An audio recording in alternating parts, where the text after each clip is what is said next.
Hello, everybody. I'm Tim Hartshorne, Hi, I'm Nancy. and we are parents of Jacob, who is 24 years old and has Charge syndrome. And Jacob is one of the probably lower functioning kids with Charge syndrome. He communicates by pictures primarily. He does use some signs, but very, very few. He's still going to school because in Michigan he can go until he's 26. Jacob also lives in his own home, which is next door to us, where he has caregivers who are with him all the time that he's there. Jacob's been involved in Circle of Friends since kindergarten. Nancy will talk about that. A circle of friends is a circle of support that gathers around a person with a disability to give them support to be included into their community. It started out as a tool for inclusive education, but it's used for many other purposes as well. So when Jacob was in kindergarten, he was in an inclusive setting, and we decided that a circle of friends or a circle of support would be great for him.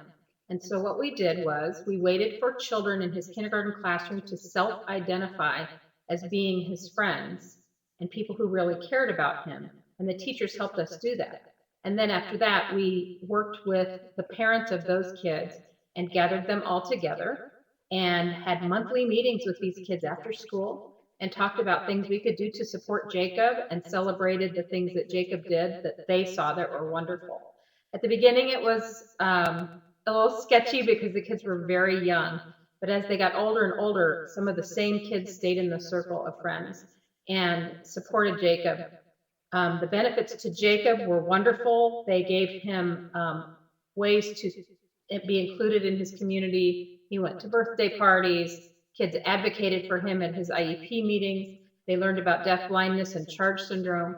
His circle of friends actually came and presented at a Charge syndrome conference one year about what that was like. And the benefits to them was that they all had a circle of support as well. They understand people with disabilities. They grow up and they become advocates for people with disabilities. In fact, one of the people who was in Jacob's circle of friends is now one of his hired caregivers at his home, and she manages his home. I think there's some things that happened along the way that were really very encouraging for him. For example, for us anyway. For example, they were planning a party for him one year and thinking about what should we do for Jacob's birthday, and someone was suggesting we should go to the movies, and everybody said, yeah, let's go to the movies.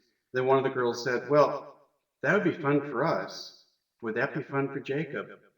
Oh, wait a minute, no, it wouldn't. And so they ended up doing a pool party, which is pretty common most every year. They do pool parties, but Jacob loves water. So, but it was really nice to think that they are thinking seriously about Jacob and what his needs are. Remember in junior high one time observing a circle meeting one day, and Jacob was sitting between two girls, and he was starting to get a little active and probably making noises. And one of the girls just calmly reached over and touched his knee, and he settled right down. It's like Jacob's just a part of who we are. One of the girls one time was talking about why do you want to be part of Jacob's circle? And she said, well, you wouldn't want to just be around adults all the time, would you? That wouldn't be any fun. He needs to have friends. One last example is that Jacob was in the school music concert, and a couple of the boys from his circle were helping him to participate. And they were given at the end of the year a Martin Luther King Peacemaking Award, which children can be nominated for in our school district. But they both refused the award, saying they weren't doing anything heroic; they were just being his friend. So the attitude that it engenders in the schools is really wonderful. And our child still knows people all over the community that say hello to him.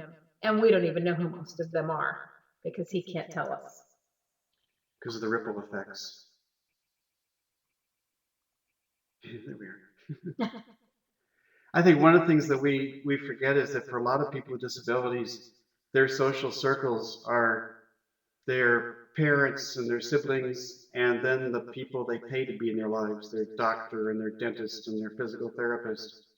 And in between that, there isn't anybody. And what we do a circle of friends is fill up what's in between. Yeah. I think it's just a wonderful thing, and I hope you can find a way to do this for your own child. Thank you.